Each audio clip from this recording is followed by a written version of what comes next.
Hey, this is Phil Lilley. I'm out here on Lake Taneycomo today, and I wanted to demonstrate a little bit of drift fishing. Today I've got an ultralight 4-pound line rig here.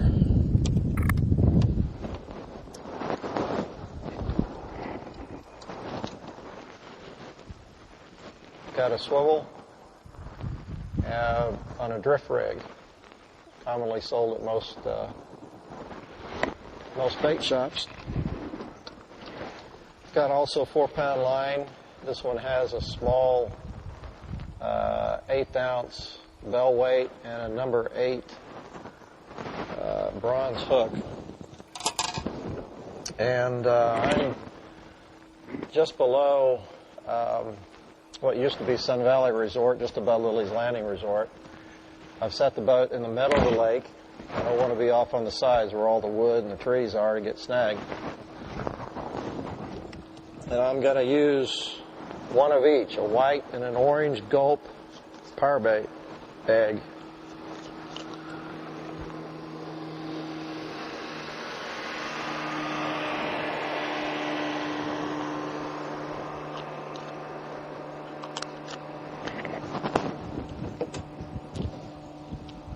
One of each. I'm going to put those on the hook like so. I usually run the first egg up the line a little bit. I'll run it back down on the hook, leave it just like that.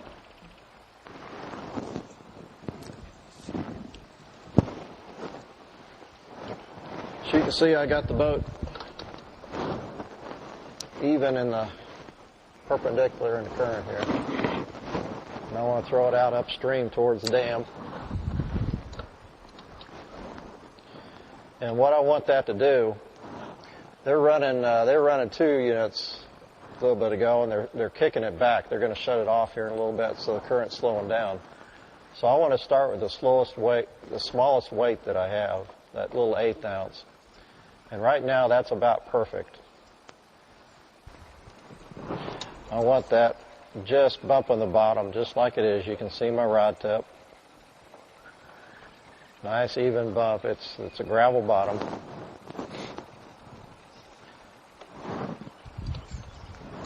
Probably the most asked question is, how do you tell between the difference between the bottom and a fish? Well, it's hard to say. It's easy to show and it's easy to learn. Just experience kind of tells you that this is a bump. You can watch my rod tip and you can tell that that's just bumping along the gravel.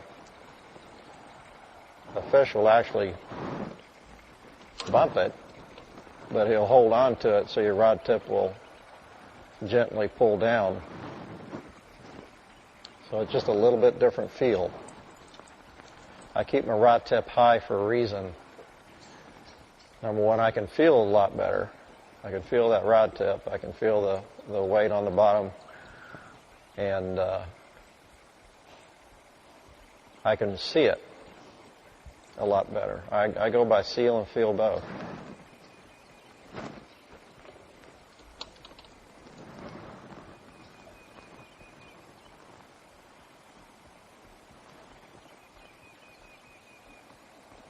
Now with these Gulp Power Eggs, they come off the hook.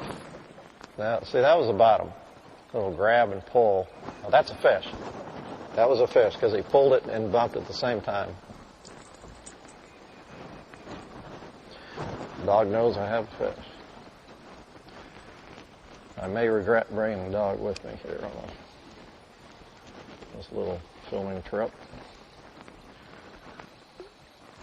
He doesn't go quite as crazy as his mom does on fish. But he likes them. Stop it. Stop it. Leave the fish alone.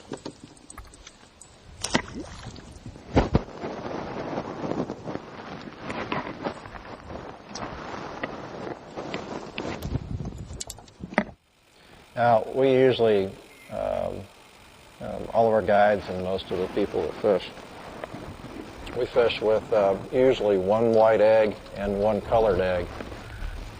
And the colored egg is what kind of stays the same. We just change the colors. Right now I'm using orange. Been working pretty good. There are a lot of times where different colors work real well, a lot better than others, but generally you can use white in about any color, yellow, orange, pink, or green, and do pretty well.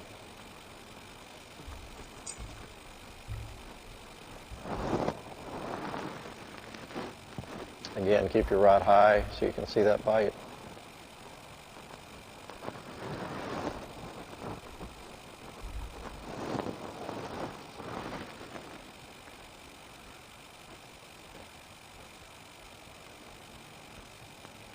Bottom. Anything that just grabs and pulls without bumping while it pulls is a rock or a tree or some kind of a snag that you're grabbing. That might have been a fish. Sometimes if you get a bite and you miss it or you don't set the hook, you can just keep it down there and that same fish will follow it and keep trying to eat it. And generally when you set the hook, you've always got to check your bait because a lot of times you're going to pull that that egg off. They don't stay on real well. They stay on better than a regular salmon egg, but not quite as good as the old power bait eggs.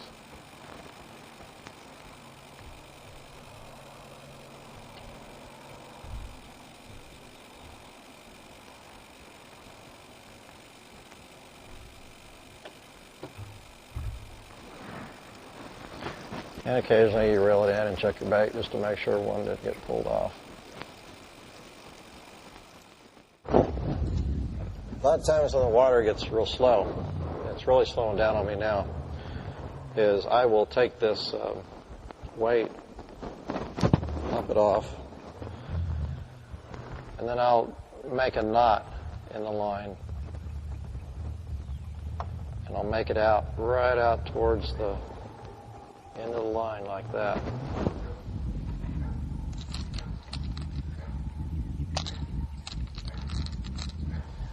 And I'll take a split shot and I'll pinch it on the line above the knot.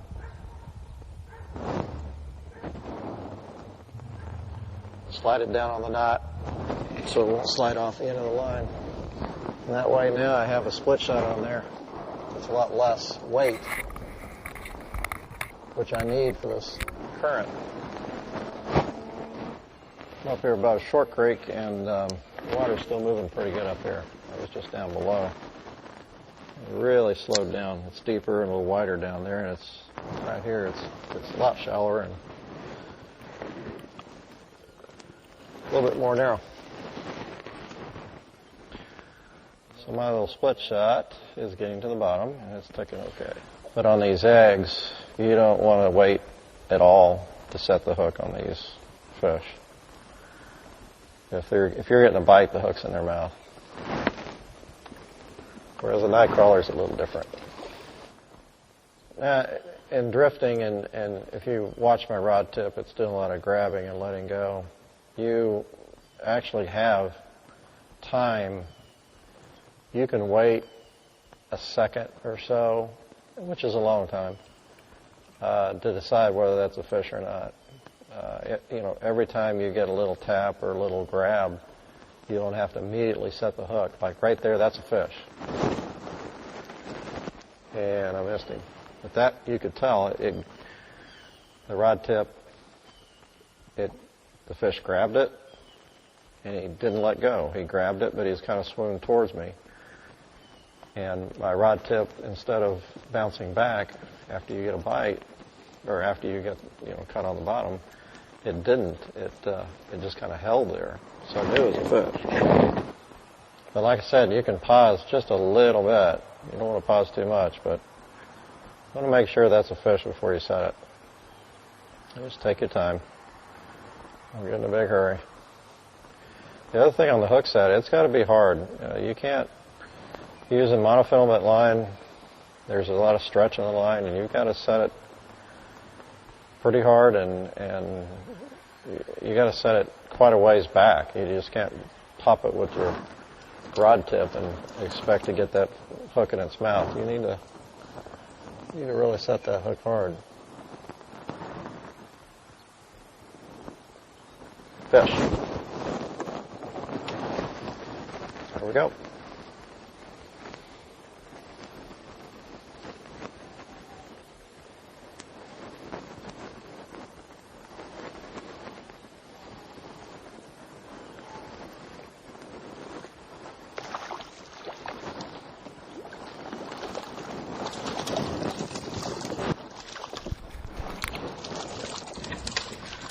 Hey, stop it.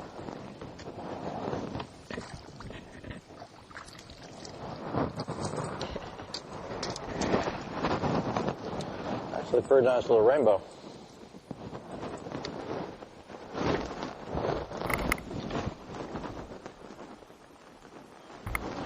One thing about bait fishing, if a fish swallows that bait, which a lot of times he does, and you want to release that fish,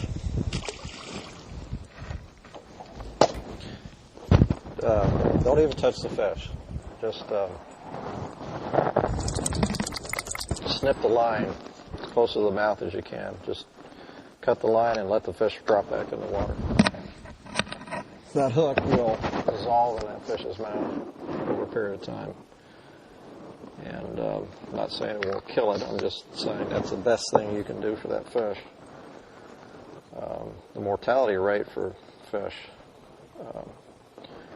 any type of fish that's caught on bait, is a lot higher than fish caught with lures. Some say it's 20% fish that are released on bait die. Actually, that's Missouri Department of Conservation study says that. And only 5% of the fish caught and released on lures survive. Mortality rate's 5%.